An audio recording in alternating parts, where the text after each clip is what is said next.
اعوذ باللہ من الشیطان الرجیم، بسم اللہ الرحمن الرحیم۔ شروع کرتا ہوں اللہ کے ببرکت نام سے جو خدا مہربان نہایت رحم والا ہے۔ السلام علیکم ناظرین، آپ دیکھ رہی ہیں یوٹیوب چینل سے چشمہ ہدایت 786۔ ناظرین، آج ہم سورہ بقرہ کی آیت نمبر 88 کا ترجمہ اور اس کی تفسیر بیان کریں گے۔ ترجمہ: یہ کہتے ہیں کہ ہمارے دل غلاف والے ہیں، نہیں بلکہ ان کے کفر کی وجہ سے انہیں اللہ تعالیٰ نے معلوم کر دیا ہے، ان کا ایمان بہت ہی تھوڑا ہے۔ تفسیر: یہاں آ کر قرآن مجید کا انداز بیاں عنیف و شدید ہو جاتا ہے۔ بعض مقامات پر تو ایسا معلوم ہوتا ہے کہ گویا بجلی گر رہی ہے یا آگ برس رہی ہے۔ قرآن کریم خود ان کے اقوال اور ان کے تاریخی افعال میں ان کے سامنے رکھ کر انہیں اس طرح آدھے ہاتھوں لیتا ہے کہ بیچارے بالکل لاجواب ہو جاتے ہیں۔ ان کے پاس کوئی حجت نہیں رہتی، نہ ہی وہ کوئی معذرت پیش کر سکتے ہیں۔ در حقیقت وہ ازروِ استکبار سچائی قبول کرنے سے اراض کرتے تھے۔ ان کے دلوں میں اسلام کے خلاف بغض بھرا ہوا تھا۔ وہ مسلمانوں کو حقیر سمجھ کر ان سے دوری اختیار کیے ہوئے تھے۔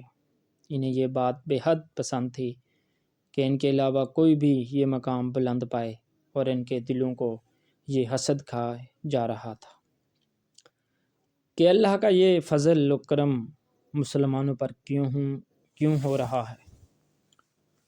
لیکن لوگوں کو دکھانے کی خاطر اسلام قبول کرنے کی مذکورہ بالا وجوہات بیان کرتے تھے، جنہیں اللہ تعالیٰ نے سختی سے رد کر دیا، کیونکہ اللہ اور رسول کے مقابلے میں ان کے منکرانہ اور متمردانہ موقف کا یہی علاج تھا۔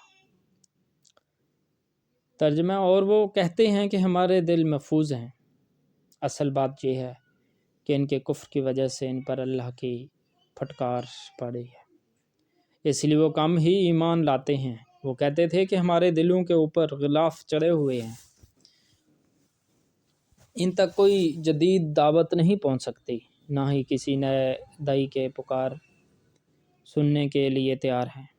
یہ بات وہ اس لیے کہتے تھے کہ نبی صلی اللہ علیہ وآلہ وسلم اور مسلمانوں کو مایوس کر دیں، تاکہ وہ انہیں اس دین جدید کی طرف بلانا ہی چھوڑ دیں۔ نیز وہ یہ باتیں نبی صلی اللہ علیہ وآلہ وسلم کی دعوت قبول نہ کرنے کی علت کی طرف کہتے تھے۔ اس لیے اللہ تعالیٰ ان کی ان باتوں کو رد کرتے ہوئے فرماتے ہیں، بلکہ اصل بات یہ ہے کہ ان کے کفر کی وجہ سے ان اللہ کی پھٹکار پڑی ہے، یعنی ان کے مسلسل انکار کی وجہ سے اللہ نے انہیں بطور سزا ہدایت سے برحور ہونے سے محروم کر دیا، اور اس روشنی کے درمیان پردے حائل ہو گئے۔ اس لیے وہ کم ہی ایمان لاتے ہیں، یعنی چونکہ اپنے مسلسل کفر اور قدیم گمراہی کی وجہ سے وہ راہ حق سے دور جا پڑے ہیں، اور اللہ نے بطور سزا انہیں مرحوم بھی کر دیا ہے، اس لیے وہ ہم ہی ایمان لاتے ہیں۔ نیز اس آیت کا مفہوم یہ بھی ہو سکتا ہے چونکہ وہ کافرانہ روش اختیار کیے ہوئے ہیں، اس لیے وہ کم ہی ایمان لاتے ہیں، یعنی یہ ان کی مستقل روش ہے جس پر وہ قائم ہیں۔ دونوں مفہوم سیاق و کلام سے مناسبت رکھتے ہیں۔ ناظرین، اگر ہماری ویڈیو اچھی لگے تو چینل کو لائک کریں، شیئر کریں اور سبسکرائب کریں۔ جزاک اللہ۔